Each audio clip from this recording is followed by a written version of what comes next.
All right. Welcome to lesson two. I apologize for the delay.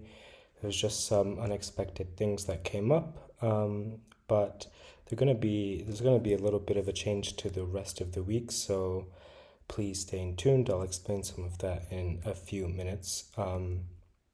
But first of all, Ramadan project reminder. Again, by the time that you see this, I should have posted an assignment for the Ramadan projects for those of you who are doing those or completing those electronically.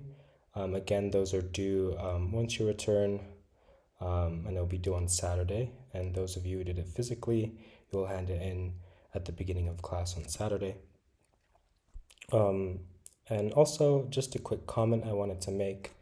I got all 24 responses from you for the first homework assignment, so I think you should give yourself a pat on the back. I'm really happy that you are all able to do that.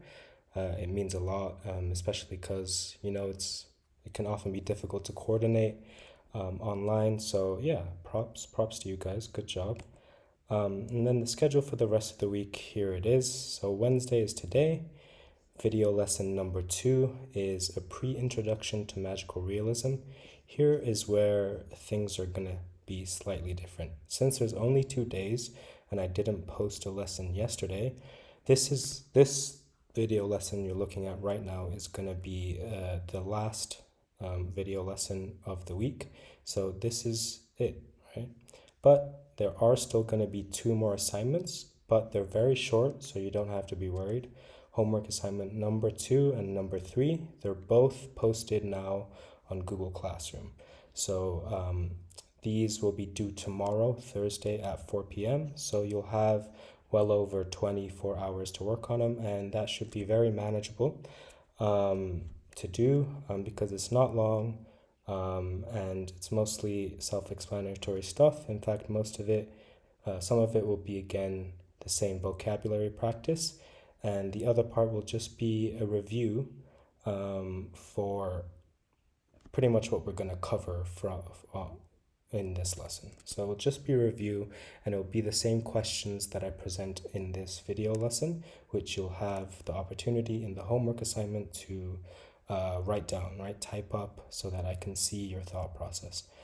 So if you want to, you could open homework assignment number 3 right now if you want to, and then work on it while you're going through this video lesson. Or what you could do instead is get a pencil and a pen, or a pen and a notebook or piece of paper, just so you can jot your thoughts down as we go through this video lesson. And then office hours is today at from 5 to 6 p.m. I already sent you the link to that in my email explaining the schedule for the rest of the week. So please make sure you look at that email if you haven't already done so. And then Thursday, you submit homework assignment number 2 and 3, right? 2 assignments due tomorrow by 4 p.m. Again, you have more than 24 hours to do it. And it's really short, so there should be no issues with that. And then there's no lesson. Again, this is the final video lesson of the week. Okay, let's begin. I think I introduced to some of you that came to office hours that were covering Metamorphosis, or The Metamorphosis by Franz Kafka. It was published in 1915. And this is a really, really exciting book. It's short. I think it's around 100 pages, so we're going to have other supplementary readings that is related to the text, which is going to, so it's not just going to be this book, but this will be our central book, The Metamorphosis. Now here, if you remember from last quarter, metamorphosis was actually one of the vocabulary words that appeared in Zenzele. So take just a second right now, just a second or two to remember what metamorphosis means. Okay, and this again is going to be a vocabulary word for this week, which you will again be quizzed on, right? So week 2, or the week when you come back here and when you're physically on campus during that week, you will have a vocab quiz with the vocab words that I covered in the first video lesson, as well as I think there's only 3 words here. So I think that's a total of 6 words. But I may add a couple more words once you return to campus when we have like our first in-class physical lesson. But for now, it's just 3 words from video lesson 1 and 3 more for this video lesson. And metamorphosis is your first one. Okay, so you've thought about it, you've tried to remember, and let's see if you are right. So metamorphosis is a noun, and it means a change of the form or nature of a thing or person into a completely different one, right? The most sort of popular example of metamorphosis is a caterpillar becoming a butterfly, right? So an example sentence, the caterpillar undergoes metamorphosis to become a beautiful butterfly. Right. Okay, so that's your first vocabulary word. If you still don't have a notebook and a pen or pencil, just pause the video, grab that, make sure you write this down so that you don't need to come back to the video again. Okay.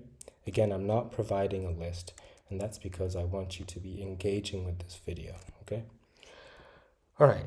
So, magical realism. This is a term that I introduced in the last video lesson. Magical realism is the main genre that we'll be dealing with this quarter. Franz Kafka's Metamorphoses is one of the most famous books written in the genre of magical realism. Okay. Now, you might be wondering what magical realism is. Well, it's a style of literary fiction and art that depicts a realistic view of the world while also adding magical or fantastical elements, right? Notice how magical realism is a combination of 2 words, magical, which I think is self-explanatory and you all understand, and then realism. Realism is a word with many meanings, but it's obviously related to the word real, right? Something that's real or true.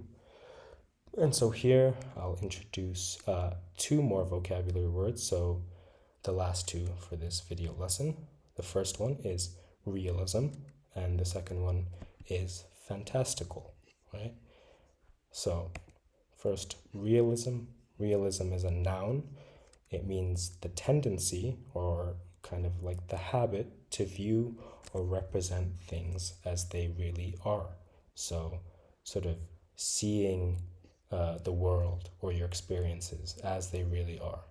In literature, so in writing, it is the style of writing in which the ordinary or familiar aspects of life are represented in a straightforward or matter-of-fact manner that is presumed to reflect life as it actually is.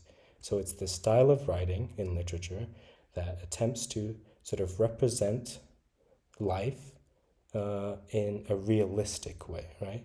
In a way that it really looks like and is experienced like, right? So next, if we take the example sentence, the artist's painting of a crumbling city captured the destructive realism of war. Here, realism is a noun and destructive is an adjective, right? Saying the destructive realism. So this is saying that the artist was able to depict, right, or capture, right, through his painting, the sort of how destructive the war was, or the destructive realism. So it sort of accurately and realistically depicted how destructive the war was, right? Okay.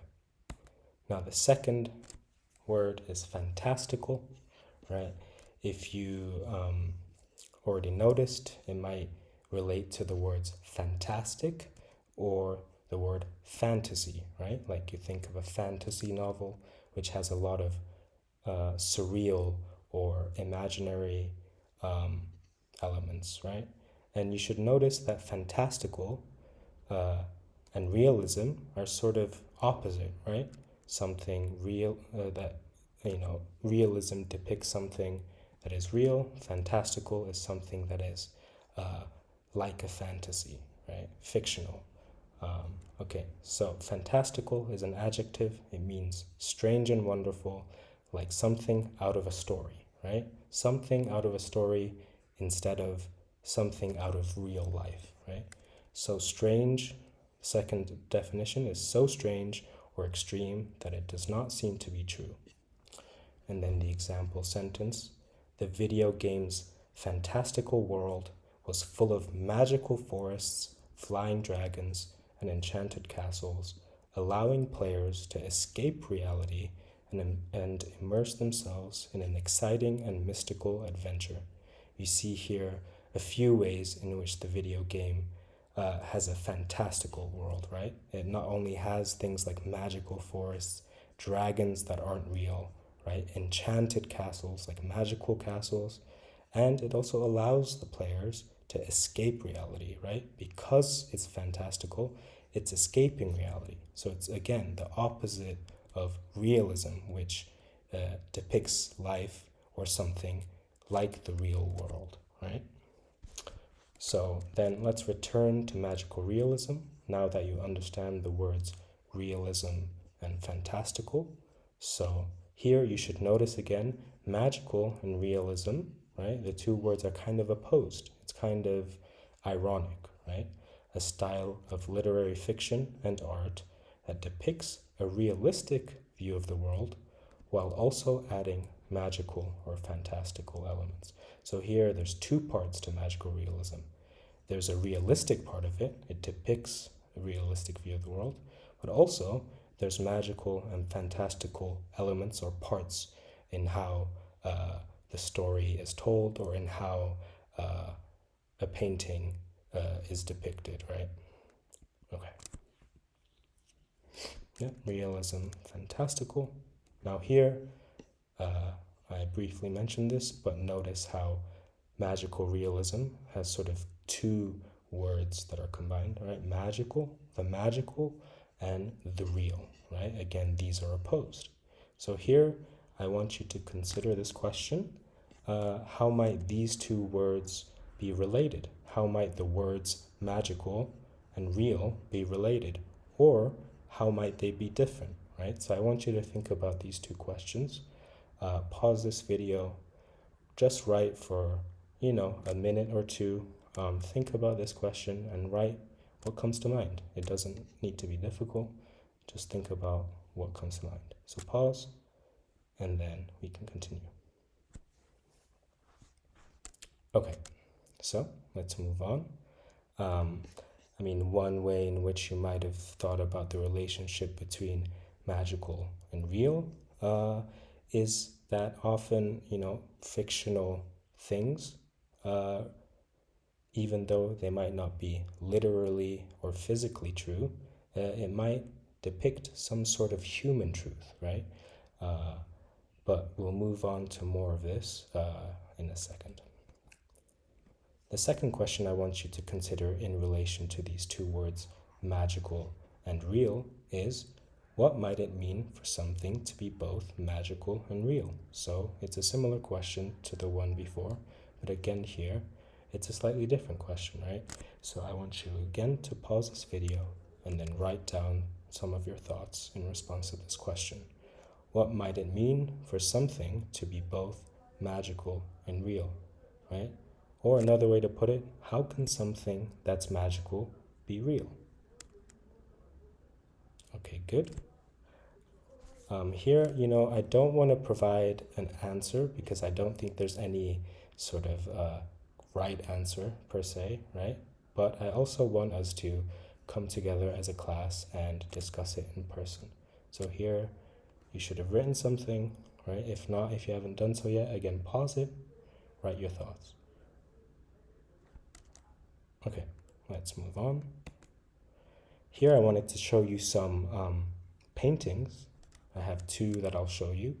An important thing to remember is that magical realism isn't just a style of writing, it's also a genre of art, right? This is a painting by Avon Earl, and it was painted in 1970, and it's called The Green Hillside. This is a magical or magic realist painting, and The reason why that's the case is because there's something real about this, in the sense that uh, nothing untrue, or how do I explain this? There's nothing that's impossible going on in this painting, right? There's just a tree here, there's a green hillside, some bushes or trees, and then you see some shadows, right? And you see maybe some cows here or some sort of animals, right, grazing, right? Then you see back here some more hills in the background or mountains, right? So in this sense, it's real, right? There's nothing sort of mystical, or there's nothing impossible about what's happening in this painting. But yet, how it's depicted, right, with colors, the exaggeration of colors, right? It's really green, and the shadows here are really exaggerated, right? You see the shadows here really extend, and even how the shapes are formed, right? The trees here are very round, right? In some ways, it has some sort of like magical element to it. Although there's nothing impossible going on in this painting, and therefore it's real, at the same time, there's something unreal about it, right? There's something that isn't exactly like reality.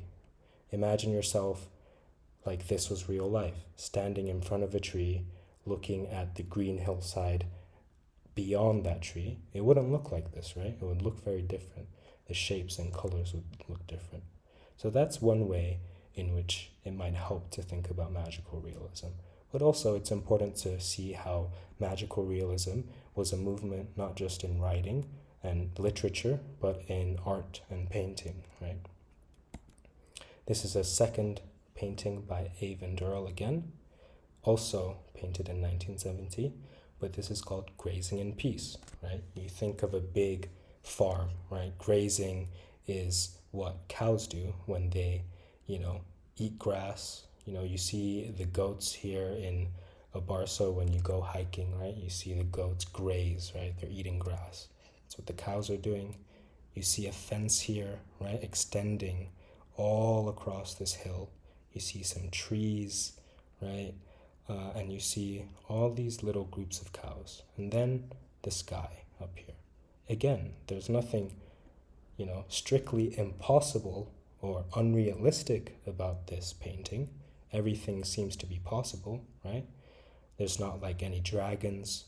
There's no weird like aliens or something like that. But it's also magical in the sense that it's not strictly real also, right? The colors are really, what do you call it?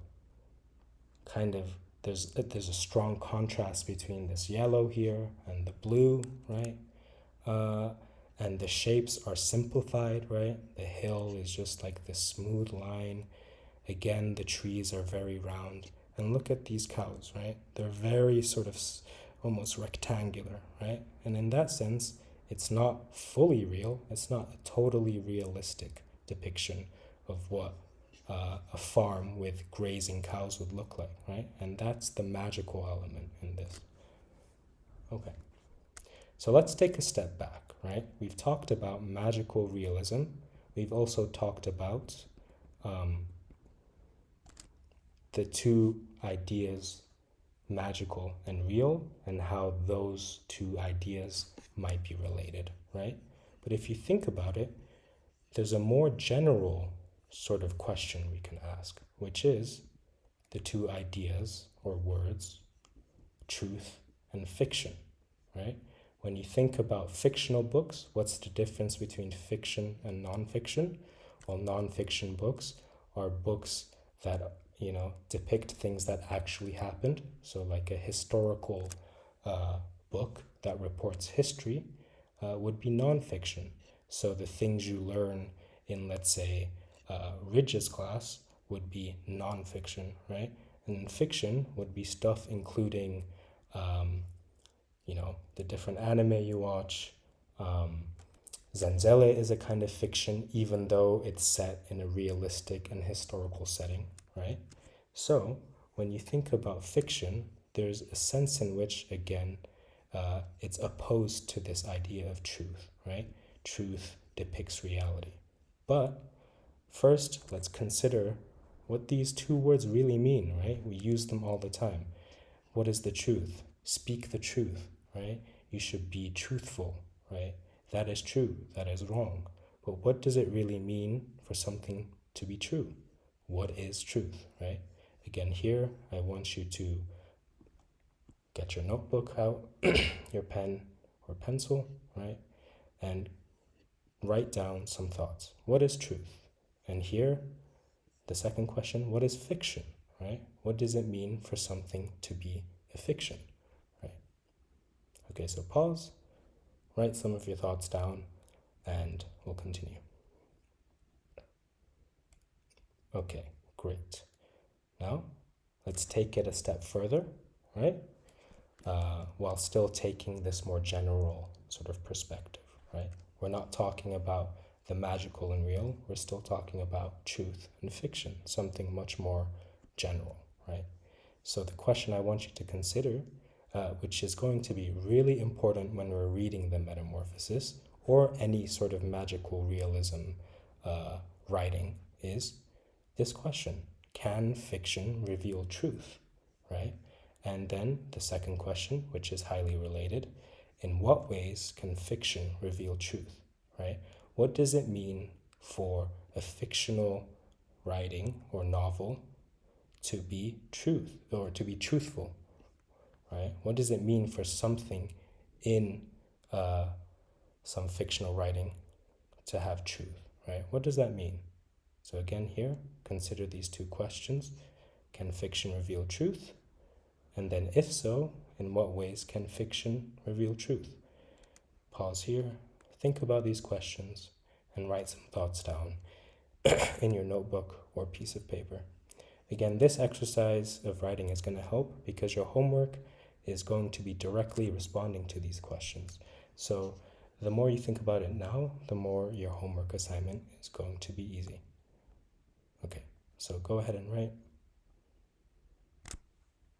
Okay, let's move on.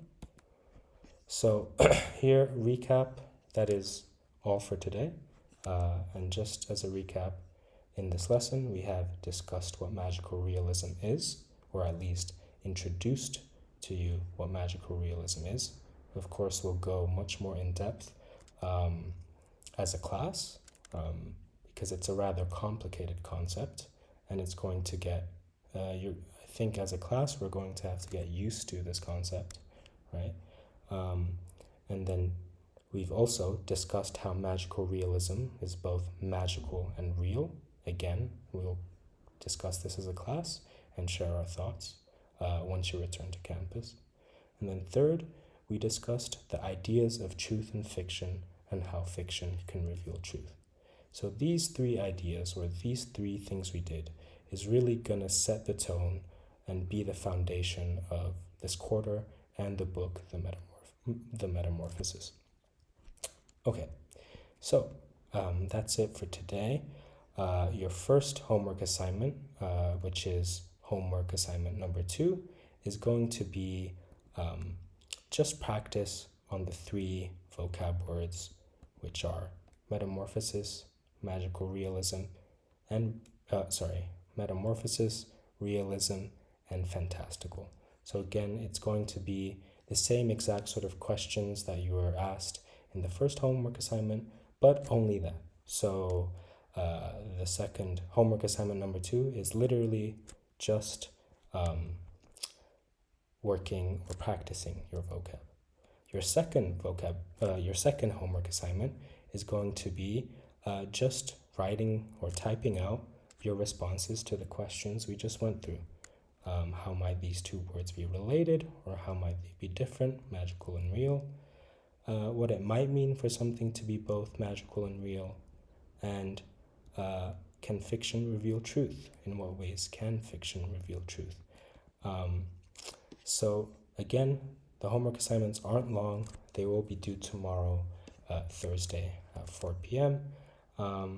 Also, just a reminder that the Ramadan project assignment, where you can upload your document, is already posted for those of you who are handing it in electronically, and we'll also have office hours today at 5 p.m.